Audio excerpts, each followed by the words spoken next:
today's episode of the Balancing Hormones Naturally podcast, where we offer actions and steps you can take today to start supporting and balancing your hormones.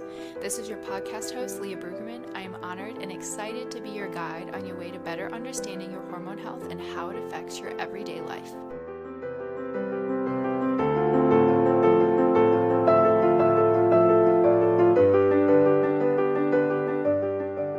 Hey ladies, we're back again for another episode, and this time we're going to be talking about all things painful periods.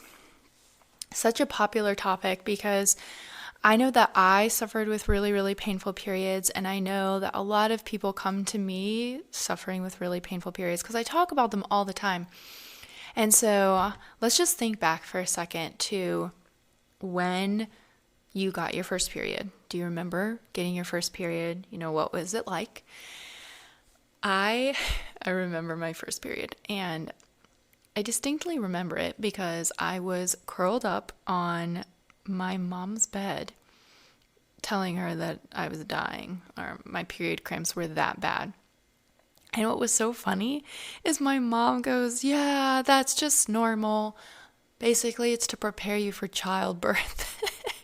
And I was just like, oh, I cannot do this. No, every single period, I'm going to have cramps this bad. And there were times when my mom would have to come pick me up from school because my cramps were so bad. And I always thought like I was getting like wildly sick. I didn't always equate it to my periods. And of course, I was never going to tell anybody it was period cramps because you don't talk about period cramps, especially like to your friends. That's just weird.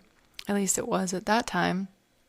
Now I feel like I'm dating myself. But anyways, I had horrible period cramps and they never got any better. And when I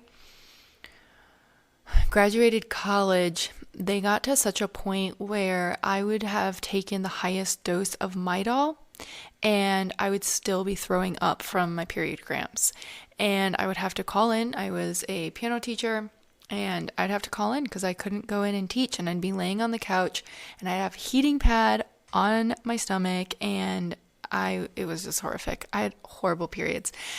And so I want to kind of talk about painful periods and what you can do and what's causing them, because painful periods are so common. PMS is so common. It's become a joke. People be like, "Oh, I'm on Shark Week. Oh, you're PMSing. Oh, just don't bother her. Come back in 2 weeks when she's not PMSing anymore." And you know what's so frustrating about that is your period is your fifth vital sign. So if you had a fever, if you had a headache, anything like that, you would take that as like, oh, something's up with my body. Like if you were just randomly like, oops, sorry, I have like hair on my hand and I was trying to demonstrate even though you can't see what I'm doing. Like if you had a cut on your hand and you were bleeding profusely, that's a sign to your body like something's off. Maybe I should go to the doctor. But we're just always told, oh, no, just take Midol, take ibuprofen, take Advil, like it's fine. Everybody has period cramps. When in reality, these are all symptoms of something that's going on in your body, and we need to stop like cracking jokes about it. And we need to start talking about periods, and because you can absolutely have a painless period. So I told you about my first period, the most painful periods. So I also distinctly remember my first painless period as well, because that's how uncommon it was for me. Like I'd never had one, that when I had a painless period, it was mind-blowing. And I still remember it, and it's, 3 years later. So I was actually going to go to the zoo with my husband, and I had started my period, and I kid you not, you guys, I brought all of the supplies. I was like, okay, I have Midol, I have this, I have that, like, I have to survive this day. And I remember walking around the zoo, and it was really hot out, and I just kept turning to my husband, and I was like, Seb, I don't have period cramps. Like, I don't have cramps. And he was just like, cool, like, who cares? Like, what does that even mean? I'm like, you don't understand. Like, oh my gosh. I just was on cloud nine. I just kept walking around being like, I'm not having period cramps. Like, how is this even a thing? So I want to walk you to your first painless period. I've had clients go from a period pain of 10 to a 3 in just 1 month, and I've had clients go from like debilitating period pain to no period pain. So I want you to know that it's completely possible. So when you start implementing changes though, you do have to be consistent because you have a 90-day follicle journey, okay? Your follicle has a 90-day journey to when it releases that egg. So changes that you're implementing now, you'll see differences, you'll see improvements, but you'll see massive differences in 90 days. So that's why it's so important when you start making these changes to be consistent, because you're going to see massive differences in 90 days, okay? So let's talk about what's causing your period cramps first. Let's talk about that. So they're caused by prostaglandins, right? And prostaglandins are inflammatory, anti-inflammatory. You have 3 different types of prostaglandins. And your uterus is contracting to release your uterine lining. You know that that's what causes your period, right? But how come some people just have these beautiful, painless periods and then others just literally feel like they're cursed? Yeah, you're not actually cursed. So what causes your period cramps is system-wide inflammation and or hormonal imbalances. Now, there can be some other root causes to that, like endometriosis, for example. Like if you're having debilitating periods and you also have a ton of other symptoms, you may want to discuss with your doctor about talking about endometriosis and getting some information on that and looking into it, right? But for a lot of women, it's literally just system-wide inflammation and or hormonal imbalances. Now, if you have excess prostaglandins, like for women who have really, really painful periods, it's been shown that they have 4 times the amount of prostaglandins as women who do not have painful periods. Interesting, right? So, what do you do about your excess prostaglandins? So, they are a lot of times also driven by estrogen dominance. That's why, I'm sorry, you can hear I hope you can't hear all the water going through our pipes. I'm in the basement and I feel like you can hear everything down here. I'm so sorry. Anyways, so that's why a lot of times these things go hand in hand. So let's check off some other things off your box, okay? So you have really painful periods, okay? What color is your period blood? That's important to pay attention to. Do you have cramping before you even start your period? Do you have a lot of PMS symptoms? Do you have a lot of mood swings? Do you feel like you can't control your feelings before your period?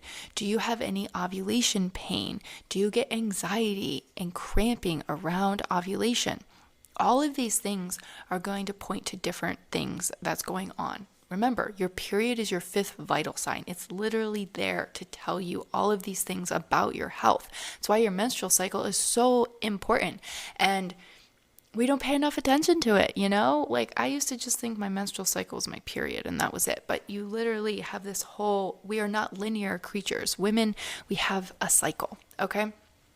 So that's where tracking your cycle, go back, listen to some previous episodes on tracking your cycle, are so important so you can take note of where these symptoms are cropping up. Because when you can start to notice these patterns, that's when you can start to identify, oh, this is what is going on, okay? So I challenge you to go back and listen to the Tracking Your Cycle episode, learn how to start implementing that and take notes in your app and be like, oh, okay, this is what's going on. Remember, an app can't tell you when you're ovulating. Remember that. But it's a great way to keep track of your data. Okay, so you're tracking your cycle, you're keeping track of your symptoms and all of that. And so now let's head into what can you do about your painful period, right? So remember those prostaglandins that we talked about. So controlling your inflammation, optimizing your inflammation is going to be important. So do you see how I didn't say lower your inflammation? Because inflammation can be good. When you get a cut and it gets inflamed to heal, that's good. We need inflammation. But inflammation in excess, we don't want. So that's why optimizing your inflammation, I feel like, is the perfect way of saying that. So what is the first thing you should do? Are you ready? Are you ready, you guys? What is the leading cause of inflammation in our bodies? I'll wait because I know that you probably know the answer to this. Yes. Yep. You got it. It's your nutrition. It's your food. Because you could have a food sensitivity that is causing inflammation in your body. And you're like, oh, Leah, I don't break out in hives or anything like that. I don't have any of that food stuff that you're talking about. Food allergies and food sensitivities are two completely different things. Now, food sensitivities can crop up for you like bloating, maybe gas, maybe indigestion, maybe you get a weird eye twitch, maybe you get really tired after you eat, heart palpitations. All of those can point to a food sensitivity, and a food sensitivity is causing inflammation in your body. And when we have this excess inflammation, you're going to have worse periods. Bing, bam, boom. Okay? So I could give you all the magical things. We could talk about all the supplements in the world. But if you are going to continue to eat food that is inflammatory to you, you are still going to deal with painful periods. Now, do you notice how I said food that is inflammatory to you? Because everyone loves to put you on this cookie cutter like, oh my gosh, it's probably dairy, it's probably gluten, blah, blah, blah, blah, blah. Maybe. I have some clients that do just fine on dairy. Granted, we do talk about raw A2 protein dairy, not your conventional dairy. I don't think there is any benefit to that whatsoever. But raw milk, you can have some benefits to that. Alrighty, so how do you find out what foods are inflammatory to you?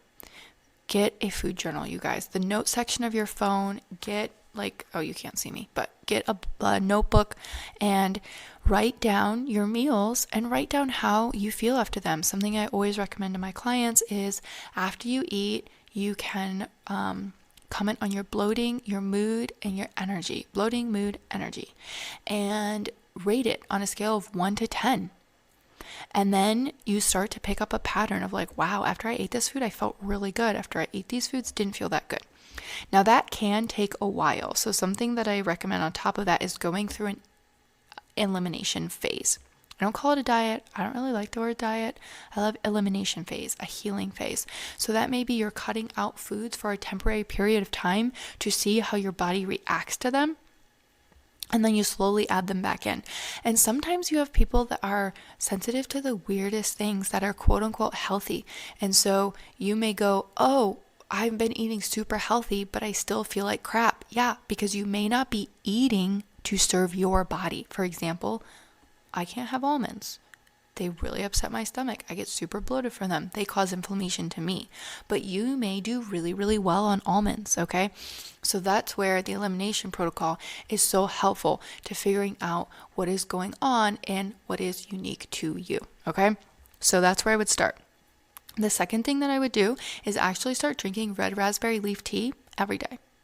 Now, yes, that is the tea that they recommend to pregnant ladies before they have a baby. Same tea. Don't just get like red raspberry tea from the store. That's not going to do you any good. Get the red raspberry leaf tea. I think I always say this wrong. Is it Rose Mountain Herbs or Mountain Rose Herbs or something like that? Great company. You can get it in bulk. Super cost effective. You can also get a bunch of different teas there, which we're going to talk about in the cycle syncing episode. So I think that comes out next. I don't know. One of these days we're going to talk about teas. Anyways, so red raspberry leaf tea is great for toning the muscles of your uterus, which obviously have to contract to release your uterine lining. So that is where red raspberry leaf tea can be super, super helpful. Unless you're allergic, obviously, then don't drink it. I feel like that's a given. Another thing that's super helpful is magnesium. Magnesium, I believe the exact percentage is 68% of women in the US are actually deficient in magnesium. Now, not all magnesiums are created equal because you have different brands of magnesium, one of them being citrate. And if you take that, you're just going to get diarrhea. So it's really recommended if you are constipated, but if you're taking it for your muscle support, you're taking it for anxiety, you're taking it for hormonal reasons, you're probably going to be looking for magnesium glycinate, magnesium biglycinate. I love the brand Pure Encapsulations. I will put a link for you guys to get like 15% off in the show notes. it's a very good brand, and you're getting exactly what you want, and it's very super cost effective, because there's some brands of magnesium out there that are extremely expensive. You want to be careful with the magnesium that you're getting as well, because magnesium can be really high in arsenic. So you know that really popular magnesium brand, like Magnesium Calm, like Natural Formulas or whatever it is, that is so high in arsenic, you guys. Just throw it out. If you have it, put it in the garbage. We don't want it. We don't want it. So magnesium is a second one that I would do. And then some other things that would be really, really helpful is increasing your omega-3s. So omega-3s are going to really, really help with inflammation, and decreasing omega-6s, okay? So omega-6s, soybean oil, canola oil, processed food, basically your typical Western diet. Omega-3s to increase would be a fish oil, salmon, chia seeds. All of these are great in omega-3s. Hemp seeds also have it as well. And these are very, very, very, very, very helpful for inflammation, okay? So you're getting in magnesium. Foods that are high in magnesium as well are going to be collard greens, raw cacao. Have you ever wondered why you crave chocolate before your period? It's your body going, hello, hello, hello, Leah, you need magnesium. Yeah, raw cacao. If we're talking about chocolate as well, you guys, HU chocolate, like HU chocolate, is the best thing ever. They don't sponsor me, but they should sponsor me because I talk about them all the time. They're so good. I love the hazelnut butter, and then even just like the plain one with the quinoa crunch. Oh my gosh, HU chocolate, so good. Very high quality, isn't full of any fillers, so love it. It's also dairy free as well. So you're going to be taking your red raspberry leaf tea. You're going to be upping your omega-3s, decreasing your omega-6s. You're going to be taking more magnesium. You're going to be eating foods high in magnesium. You're going to be figuring out what your food sensitivity is. And then the last thing that I totally think you should do is seed cycling. We have a whole episode on seed cycling and the benefits of it, so go back and listen. You can get your seeds from Funk It Wellness, or you can just get them from the grocery store. But if you want them shipped to your door like a subscription, Funk It Wellness is amazing. She was created by a dietitian, Kate Morton. She's been on this podcast to talk about it. She's amazing. She talks about all of the nutrients and benefits in seed cycling. So I'll link that below. You can get 15% off, I believe, with the code Leah15. I don't make money off of that, but you save money, so take advantage. And seed cycling will literally change your life. Okay. So the last thing that you should do, well, actually, no. The first thing that you should do on top of all that is make sure you're signed up for the Tracking Your Cycle, Understanding Your Cycle free challenge.